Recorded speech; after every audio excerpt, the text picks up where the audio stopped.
بسم اللہ الرحمن الرحیم۔ ہمارا آج کا سبق نمبر 3 ہے۔ ہم آج ایمان باللہ یعنی اللہ تبارک و تعالیٰ پر ایمان کے متعلق پڑھیں گے۔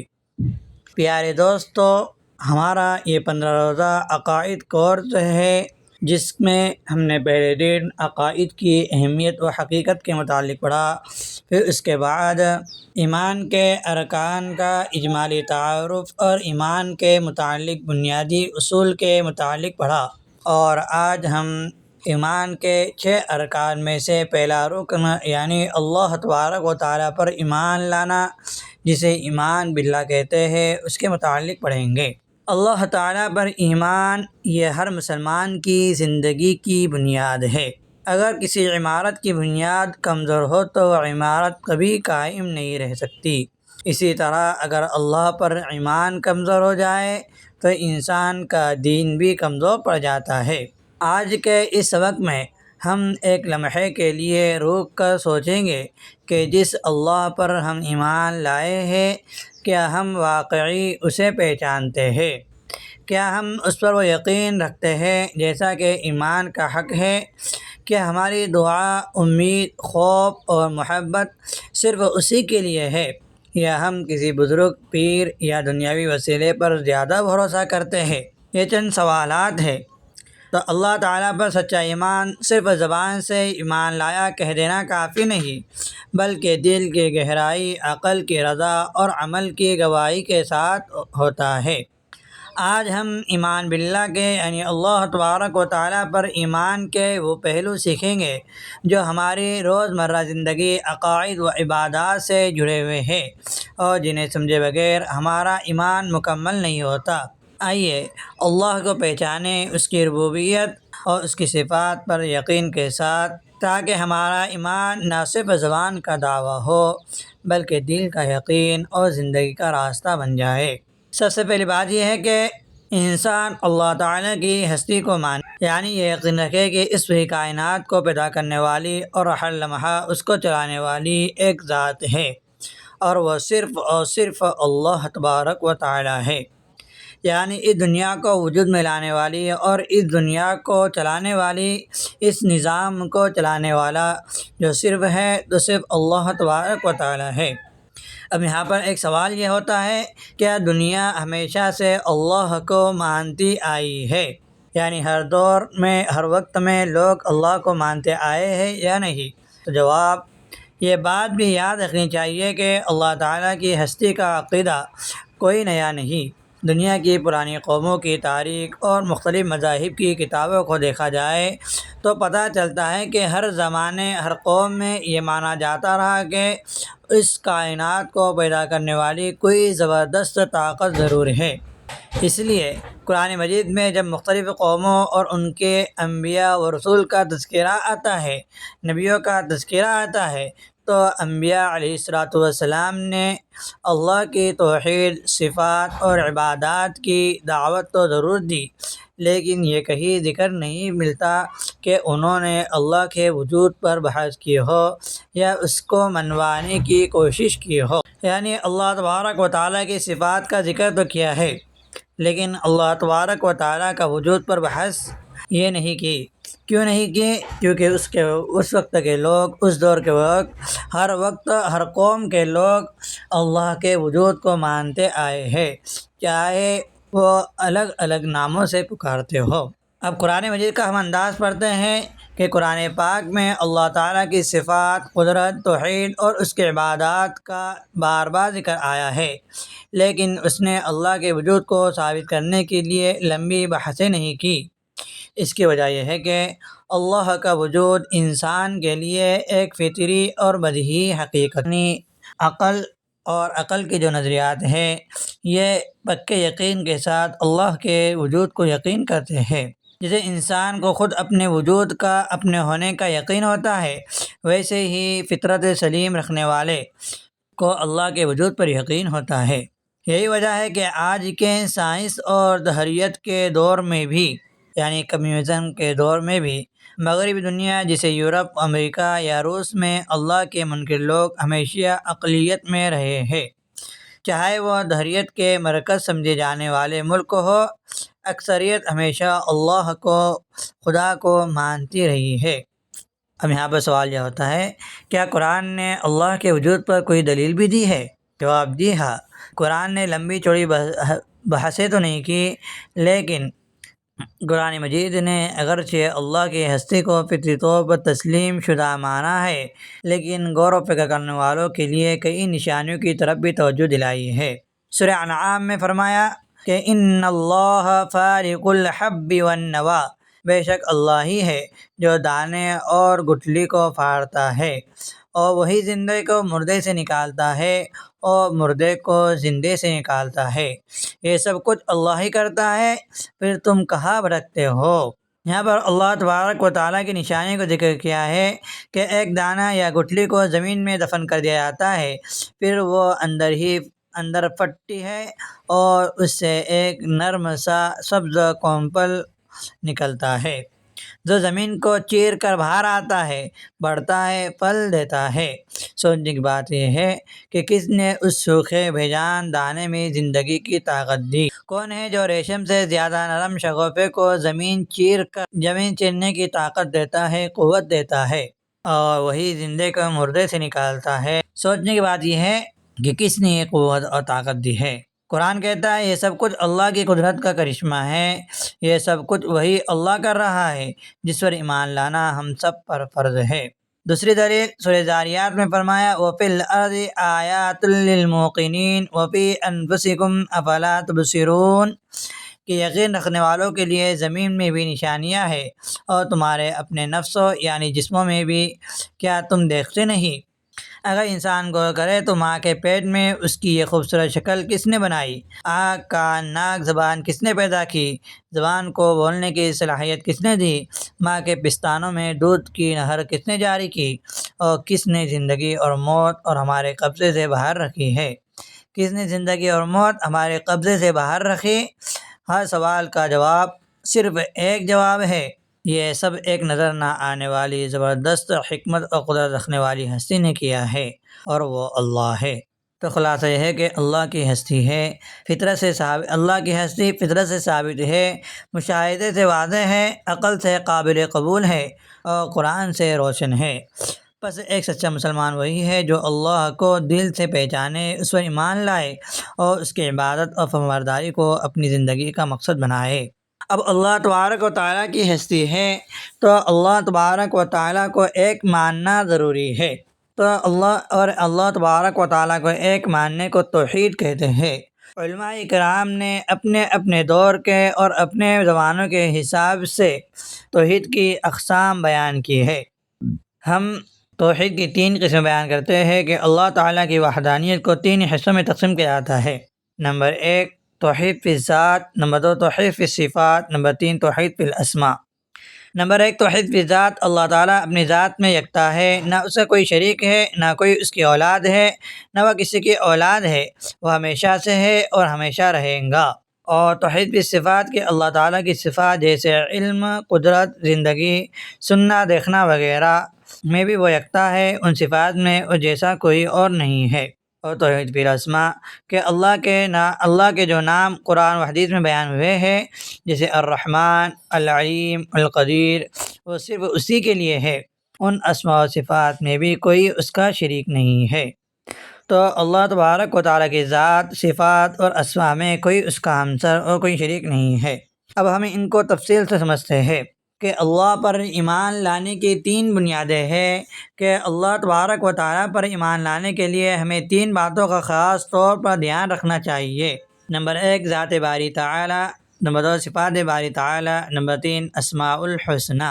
نمبر 1 صفات باری تعالیٰ کہ اللہ تعالیٰ کی ذات کے بارے میں ہمیں 5 باتیں سمجھنی چاہیے۔ پہلی بات، جب ہم یہ سوال کریں کہ اللہ تعالیٰ کیا ہے تو اس کا جواب یہ ہے، یعنی اگر کسی نے ہم سے سوال کیا کہ تم اللہ کو مانتے ہیں اور تو اللہ تبارک و تعالیٰ کی ذات کیا ہے، تو اس کا جواب ہمیں یہ دینا چاہیے کہ اللہ تعالیٰ جسم سے پاک ہے، نہ جوہر ہے، نہ عرض، نہ طویل، نہ عریض، نہ کسی مکان میں اتر کر اس کو بھر سکتا ہے، نہ کوئی مکان اس کا احاطہ کر سکتا ہے، اور نہ اس کے لیے جہات 6 میں سے یعنی 6 طرف کی جہت میں سے کوئی خاص جہت ثابت ہے، نہ ہی وہ متحرک ہے، نہ ہی ساکن ہے، نہ اسے حواس سے محسوس کیا جا سکتا ہے۔ دوسری بات یہ ہے کہ اللہ تبارک و تعالیٰ ایک ہے، اس کی ذات میں کسی قسم کا تعدد نہیں ہے، جیسا کہ ہے کہ قل هو اللہ احد، کہہ دیجیے کہ اللہ تبارک و تعالیٰ ایک ہے۔ یہ ایک ایسا عدد نہیں جسے ہم عدد میں گنتے ہیں، جیسے 1 2 3، بلکہ اللہ کا ایک ہونا اس معنی میں ہے کہ وہ تقسیم نہیں ہو سکتا، نہ اسے کوئی چیز نکالی جا سکتی ہے، نہ اس کے بعد کوئی دوسرا آ سکتا ہے۔ اللہ کا ایسا ایک ہونا کہ اس کے کامل یکتائی کی دلیل ہے کہ قرآن مجید کی آیت ہے لَوْ كَانَ فِيهِمَا آلِهَةٌ إِلَّا اللَّهُ لَفَسَدَتَا، اگر آسمان و زمین میں اللہ کے سوا اور معبود ہوتے تو دونوں تباہ ہو جاتے۔ تو اس سے ثابت ہوا کہ اللہ تبارک و تعالیٰ اس طرح یکتا ہے کہ اللہ تبارک و تعالیٰ کے نہ حصے ہو سکتے ہیں، نہ کوئی چیز سے نکالی جا سکتی ہے، نہ، اور جس طرح ایک کے بعد دو آتا ہے تو اس طرح اللہ کے بعد میں کوئی آنے والا نہیں ہے۔ تیسری بات کہ اللہ تعالیٰ کی ذات اول بھی ہے اور آخر بھی ہے، کہ سورہ حدید کی آیت نمبر 3 میں ہے هو الاول والآخر والظاہر والباطن وهو بكل شيء علیم، وہی اول ہے، وہی آخر، وہی ظاہر ہے، وہی باطن، اور وہ ہر چیز کا علم رکھتا ہے۔ حضرت محمد صلی اللہ علیہ وسلم نے دعا میں فرمایا اللہم انت الاول فلیس قبلک شیء وانت الآخر فلیس بعدک شیء، اے اللہ تو ہی اول ہے، تجھ سے پہلے کوئی کچھ نہیں، اور تو ہی آخر ہے، تیرے بعد کچھ نہیں۔ چوتھی بات کہ اللہ تعالیٰ کی ذات قدیم ہے، یعنی ہمیشہ سے ہے اور ہمیشہ رہیں گی۔ اگر ہم یہ مانیں کہ اللہ بعد میں وجود میں آیا تو گویا وہ کسی اور چیز کا محتاج ہوا، جو کہ محال ہے۔ اللہ تعالیٰ ہر مخلوق سے بے نیاز ہے۔ اللہ الصمد، اللہ تبارک و تعالیٰ بے نیاز ہے۔ امام نصفی رحمۃ اللہ علیہ فرماتے ہیں کہ صمد وہ ہے جو کسی کا محتاج نہیں بلکہ سب اسی کے محتاج ہے۔ اور پانچویں بات کہ اللہ تعالیٰ بلا جسم، بلا جہت، بلا مکان موجود ہے، وہ کسی خاص جگہ یا سمت میں محدود نہیں بلکہ ہر چیز اس کی قدرت اور علم محیط ہے۔ اللہ تعالیٰ کو کسی جگہ یا سمت میں محدود کرنا اس کی شان کے خلاف ہے، کہ جیسا کہ ہم نے یہ جملہ کہا ہے کہ اللہ اکبر، اور یہ ہمارا عقیدہ ہے کہ اللہ تبارک و تعالیٰ سب سے بڑا ہے۔ اگر ہم اللہ کو کسی جگہ یا سمت میں محدود مانیں تو پھر اس جگہ اور سمت کا بڑا ہونا لازم آئے گا۔ تو توحید کا مطلب یہ ہے کہ اللہ تعالیٰ اپنی ذات، صفات اور ناموں میں اکیلا ہے، یکتا ہے، بے مثال ہے، بے نیاز ہے، نہ اس جیسا کوئی ہے، نہ کوئی اس کی صفات میں شریک ہے، نہ ہی اس کے نام اس کے سوا کسی کے لیے درست ہے۔ توحید کی دوسری قسم صفات باری تعالیٰ۔ صفات کسے کہتے ہیں؟ پہلے یہ ہم سمجھے کہ صفات کسے کہتے ہیں۔ ایک چیز ہوتی ہے آدمی کی ذات اور ایک چیز ہوتی ہے صفات۔ جیسا کہ ہر انسان جو ہے تو مرد ہونا یا عورت ہونا یہ اس کی ذات ہے، اور اس کا جو نام رکھا جائے جیسے عبد الرحمن یا مریم تو یہ ان کے ذاتی نام ہوئے۔ اب صفات کے جو اصل کے بغیر وجود میں نہ آئے، مثلا کہ کوئی شخص ہے جیسے کہ عبد الرحمن ہے، اگر وہ عالم ہے تو علم کی بنا پر اس کے اندر عالم ہونے کی صفت آئی ہے۔ اگر اسے کوئی ہنر آتا ہے تو اسے اس ہنر کے نام سے لقب لگا دیا جائے گا، کہ اگر اسے ڈاکٹری آتی ہے تو اسے ڈاکٹر کہا جائے گا، تو ڈاکٹر ہونا اس کی ایک صفت ہے۔ اسی طرح ایک حصی مثال یہ دیوار ہے، اور مضبوط ہونا یہ دیوار، اور کمزور ہونا یہ دیوار کی صفت ہے۔ اس طرح انسان ہے، یہ اس کی ذات ہے، اصل ہے، اور تندرست ہونا، بیمار ہونا یہ انسان کی صفت ہے۔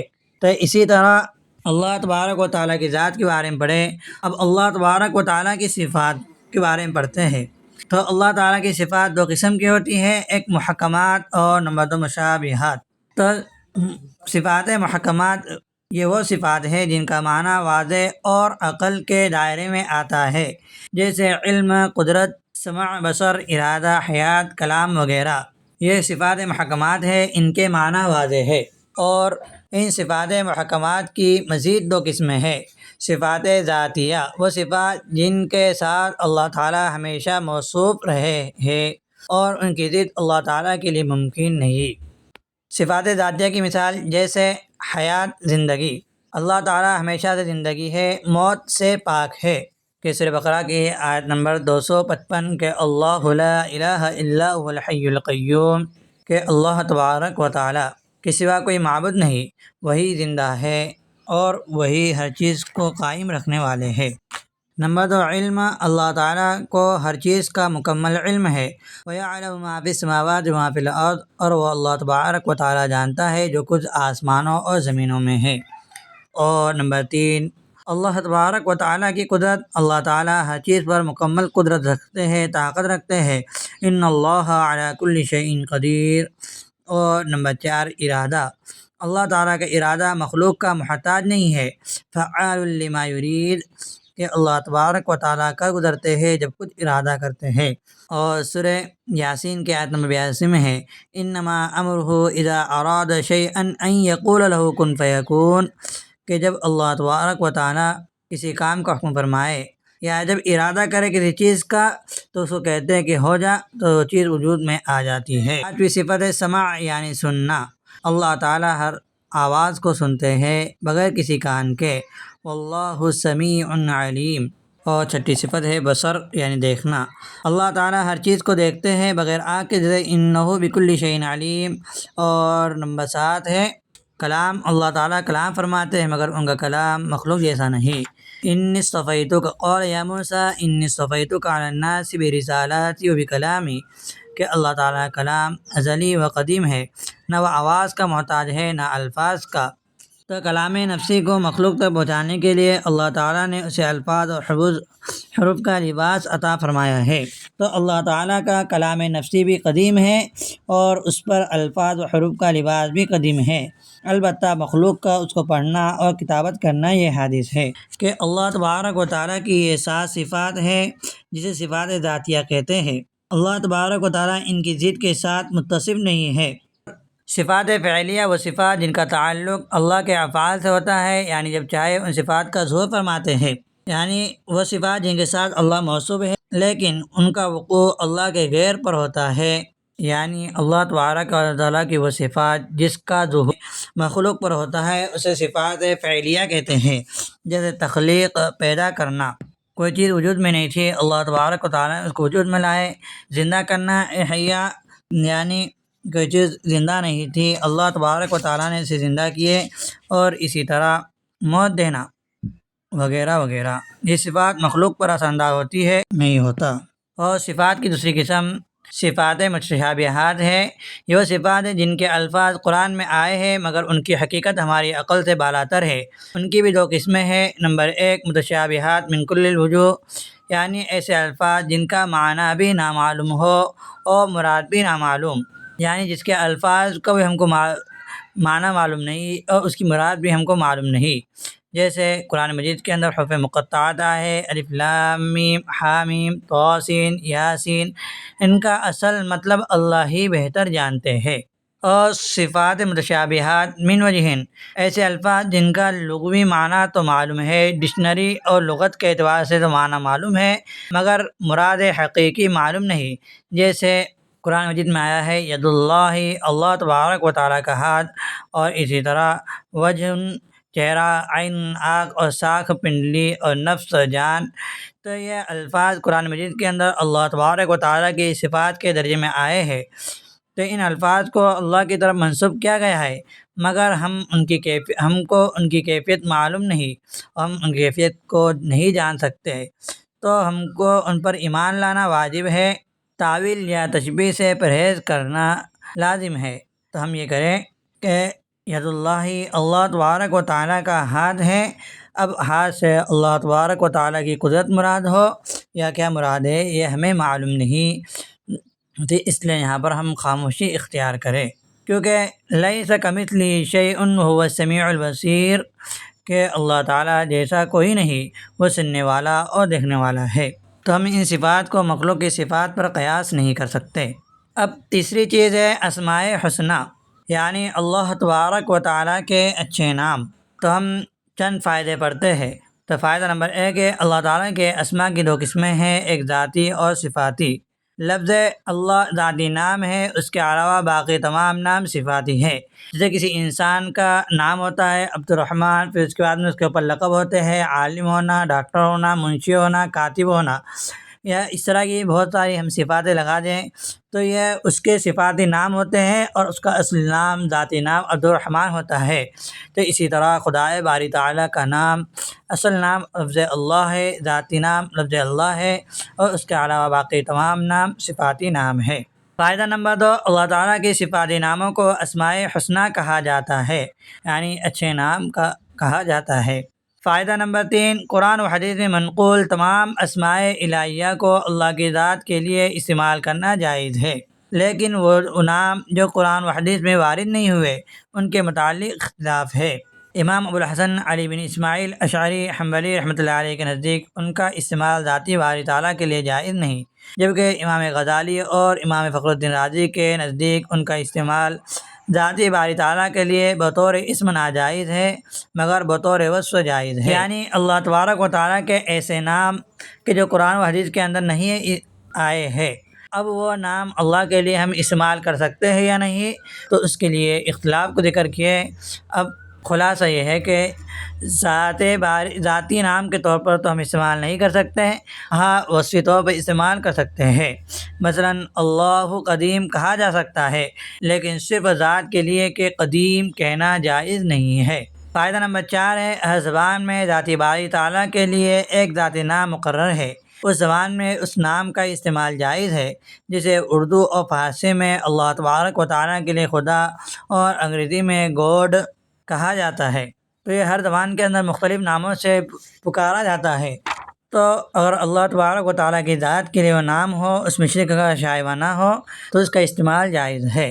البتہ کفار کے استعمال کردہ ناموں کے بارے میں جب تک یہ تحقیق نہ ہو کہ وہ ذاتی ہے یا صفاتی یا کسی جائز صفت کی ترجمانی کرتے ہیں، جب تک یہ تحقیق نہ ہو جائے، جب اس وقت تک ان کے استعمال سے احتیاط اور احتراز کرنا چاہیے۔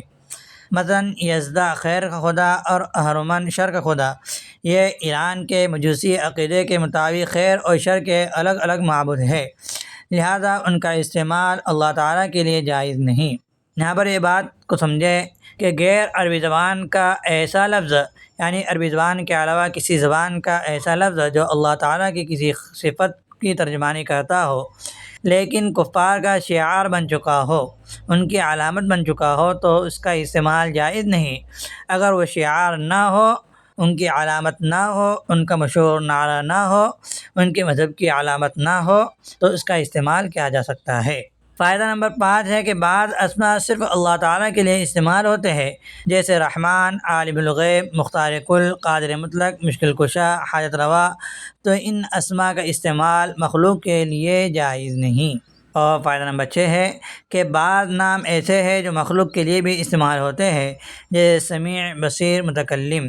فرق یہ ہے کہ مخلوق سننے کے لیے کان، دیکھنے کے لیے آنکھ، بولنے کے لیے زبان کی محتاج ہوتی ہے، جبکہ اللہ تبارک و تعالیٰ ان چیزوں کے محتاج نہیں ہے۔ لہذا اللہ تعالیٰ سمیع ہے، سننے والے ہیں مگر کان کے بغیر، بصیر ہے، دیکھنے والے ہیں بغیر آنکھ کے دیکھتے ہیں، متکلم ہے، بغیر زبان کے کلام کرتے ہیں۔ اس لحاظ سے یہ اسماء بھی معنی خاص کے اعتبار سے اللہ ہی کے ساتھ خاص ہے۔ اب نمبر 7 ہے کہ اسماء حسنیٰ میں کن اسماء کا، یعنی اللہ تبارک و تعالیٰ کے نام میں سے کن ناموں کا استعمال بندوں کے لیے جائز ہے۔ تو فتاوی عثمانی میں حضرت مفتی تقی صاحب رحمۃ اللہ علیہ نے اس سلسلے میں 3 اصول بیان فرمائے ہیں۔ نمبر 1، وہ اسماء حسنیٰ جو اللہ تعالیٰ کے ذاتی نام ہو یا صرف اللہ تعالیٰ کی صفات مخصوصہ کے لیے استعمال ہو، ان کا استعمال غیر اللہ کے لیے کسی بھی حال میں جائز نہیں ہے، جیسے اللہ، عبد الرحمن، القدوس، الجبار، المتکبر، الخالق وغیرہ وغیرہ۔ اور دوسرا اصول، وہ اسماء جو اللہ تعالیٰ کی صفت خاص کے علاوہ دیگر معنی میں استعمال ہوتے ہیں اور عرف یا قرآن و حدیث سے غیر اللہ کے لیے استعمال ثابت ہے، ان کا استعمال غیر اللہ کے لیے جائز ہے، مثلا عزیز، علی، کریم، رحیم، عظیم، رشید، کبیر، بدیع، ہادی، واسع، حکیم وغیرہ۔ لیکن اگر کسی اسم کے غیر اللہ پر اطلاق کا کوئی ثبوت نہ ہو تو اس کا استعمال نام رکھنے کے طور پر درست نہیں ہے۔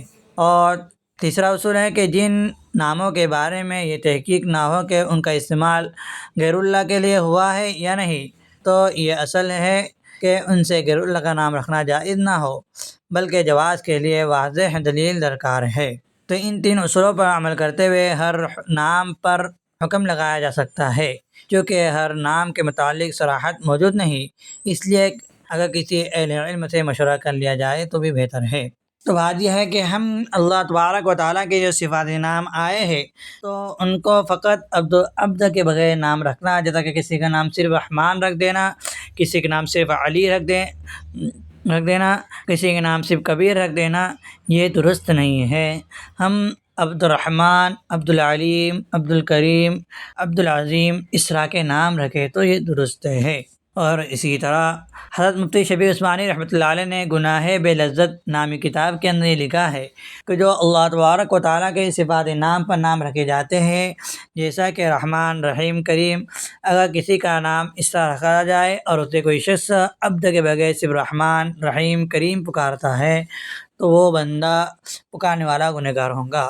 اب یہ پکارنے والا گنہگار ہوگا، تو اسی طرح جو لوگ نام کو بگاڑ دیتے ہیں، جیسے رحمان کو رحمانیہ کہتے ہیں، تو پھر وہ کتنے گنہگار ہوں گے۔ فائدہ نمبر 8 ہے کہ حضرت ابو ہریرہ رضی اللہ عنہ سے روایت ہے کہ رسول اللہ صلی اللہ علیہ وسلم نے فرمایا، ان للہ 99 اسما 100 الا واحدۃ من احصاها دخل الجنہ، کہ اللہ تعالیٰ کے 99 نام ہیں جو ان کو یاد کرنے گا وہ جنت میں داخل ہوں گا۔ وہ نام یہ ہے: واللہ الذی لا الہ الا هو الرحمن الرحیم، الملک القدوس السلام المؤمن المہیمن العزیز الجبار المتکبر، الخالق البارئ المصور الغفار القہار الوہاب الرزاق الفتاح العلیم القابض، الباسط الخافض الرافع المعز السمیع البصیر الحکم العدل اللطیف الخبیر، الحلیم العظیم الغفور الشکور العلی الکبیر، الحفیظ المقیت الحسیب الجلیل الکریم الرقیب مجیب الواسع الحکیم، الودود المجید البعید الشہید الحق الوکیل، القوی المتین الولی الحمید المحصی المبدی المعید المحیی الممیت الحی القیوم، الواجد الماجد الواحد الاحد الصمد القادر، المقتدر المقدم المؤخر الاول والآخر والظاہر والباطن، الوالی المتعالی البر التواب المنتقم العفو الرؤوف المالک الملک ذو الجلال والاکرام، المحسن الجامع الغنی المغنی المانع الضار النافع النور الہادی، البدیع الباقی الوارث الرشید الصبور۔ اس حدیث میں اللہ تبارک و تعالیٰ کے ناموں کا احاطہ مقصود نہیں، بلکہ ان 99 اسماء کے یاد کرنے کی فضیلت بیان کی گئی ہے۔ اللہ تعالیٰ کے اسماء صرف یہ نہیں بلکہ اس سے بھی زیادہ ہے، لہذا ان کی یاد کرنے، سمجھنے اور عمل میں لانے کی کوشش کرنی چاہیے۔ یہ ہم نے اللہ تبارک و تعالیٰ کی توحید کے متعلق پڑھا۔ اب ہم ایمان باللہ یعنی اللہ تبارک و تعالیٰ پر ایمان لانے کے تقاضے کے متعلق پڑھتے ہیں کہ ہم نے ایمان لایا کہ لا الہ الا اللہ، اللہ تبارک و تعالیٰ کے سوا کوئی معبود نہیں، معبود برحق وہی ہے، اور سرکار دو عالم صلی اللہ علیہ وسلم کی حدیث ہے کہ جس نے لا الہ الا اللہ کہا اور اس پر اس کی موت آ گئی تو جنت میں داخل ہوں گا، چاہے اس نے زنا کیا ہو یا چوری کی ہو۔ لیکن یاد رکھے کہ لا الہ الا اللہ کہنے کے کچھ شرائط ہے، اگر کسی کے کلمہ کہنے میں یہ شرائط نہیں پائی جاتی، یعنی اللہ پر ایمان لانے میں شرائط نہیں پائی جاتی، تو یہ کلمہ اسے فائدہ نہیں دے گا۔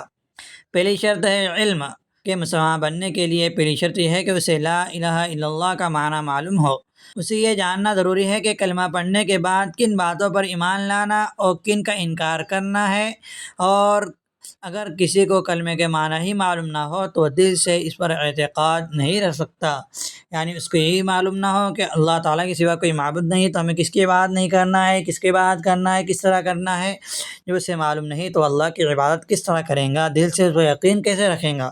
حضرت عثمان رضی اللہ عنہ سے روایت ہے کہ رسول اللہ صلی اللہ علیہ وسلم نے فرمایا کہ جو اس حال میں مرے کہ وہ اس بات کا علم رکھتا ہو کہ اللہ کے سوا کوئی معبود نہیں، وہ جنت میں داخل ہوں گا۔ دوسری شرط ہے یقین، کلمے پر یقین ایسا ہونا چاہیے کہ شک و شبہ کی گنجائش نہ رہے، دل سے اس کا مفہوم تسلیم کرے۔ حضرت ابو ہریرہ رضی اللہ عنہ سے روایت ہے کہ رسول اللہ صلی اللہ علیہ وسلم فرمایا کہ جو دل سے یقین کرتے ہوئے لا الہ الا اللہ کی گواہی دے اسے جنت کی بشارت دے دو، یعنی ہم میں اللہ پر ایمان دل کے یقین کے ساتھ ہونا چاہیے۔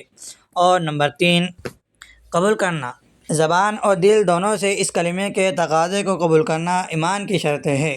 اگر کوئی صرف زبان سے کہے لیکن دل سے نہ مانے، دل سے قبول نہ کرے تو مسلمان نہیں کہلائے گا۔ حضرت ابو ہریرہ رضی اللہ عنہ کی روایت ہے کہ مجھے حکم دیا گیا کہ میں اس وقت تک لوگوں سے جہاد کروں جب تک کہ وہ لا الہ الا اللہ کا اقرار نہ کرے۔ جب اقرار کر لیں تو انہیں اپنی جان و مال کو مجھ سے بچا لیا، البتہ ان سے کلمے کا حق لیا جائے گا اور ان کے دل کا حساب اللہ کے ذمے ہے۔ اور چوتھی شرط ہے اطاعت و تابعداری۔ لا الہ الا اللہ جس بات کی طرف رہنمائی کرتا ہے، یعنی اللہ پر ایمان لانا جس بات کی طرف رہنمائی کرتا ہے، اس کے تابعداری اور اطاعت لازم ہے۔ اللہ تعالیٰ فرماتا ہے اور اپنے رب کی طرف رجوع کرو اور اسی کے تابع بن جاؤ۔ اور پانچویں شرط ہے سچائی، صدق۔ کلمے کو سچے دل سے ماننا، اس پر عمل کرنا ضروری ہے۔ جو صرف زبان سے کہے دل میں اس کی سچائی نہ ہو وہ منافق ہے۔ انس رضی اللہ عنہ سے روایت ہے کہ رسول اللہ صلی اللہ علیہ وسلم نے فرمایا کہ جس نے سچے دل سے گواہی دی کہ اللہ کے سوا کوئی معبود نہیں، محمد صلی اللہ علیہ وسلم اللہ کے بندے اور رسول ہے، اللہ نے اس پر جہنم کی آگ کو حرام کر دیا ہے۔ اور چھٹی شرط ہے اخلاص۔ اللہ پر ایمان یعنی کلمے کو خالص اللہ کی رضا کے لیے پڑھنا چاہیے، اس میں ریا، شہرت، دنیاوی مقصد یا نفاق شامل نہ ہو۔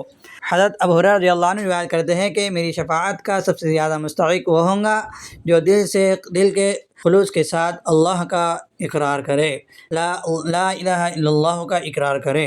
اور ساتویں شرط ہے محبت، یعنی اللہ پر ایمان لانا ہو، دین اسلام اور اسلام کے احکامات، اللہ تبارک و تعالیٰ کے احکامات سے وہ محبت رکھتا ہو۔ اور آٹھویں شرط ہے طاغوت کا انکار۔ صرف اللہ ہی معبود ہے کہنا کافی نہیں، بلکہ غیر اللہ کی عبادت سے انکار بھی ضروری ہے۔ طاغوت ہر وہ چیز ہے جو اللہ کے سوا معبود بنائی گئی ہو اور وہ اس پر راضی بھی ہو۔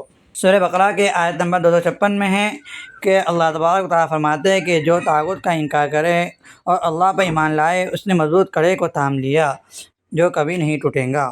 الحمدللہ اس وقت میں ہم نے اللہ تعالیٰ کی ہستی، اس کی وحدانیت اور ایمان باللہ کی حقیقت کو قرآن و سنت کی روشنی میں سمجھنے کی کوشش کی ہے۔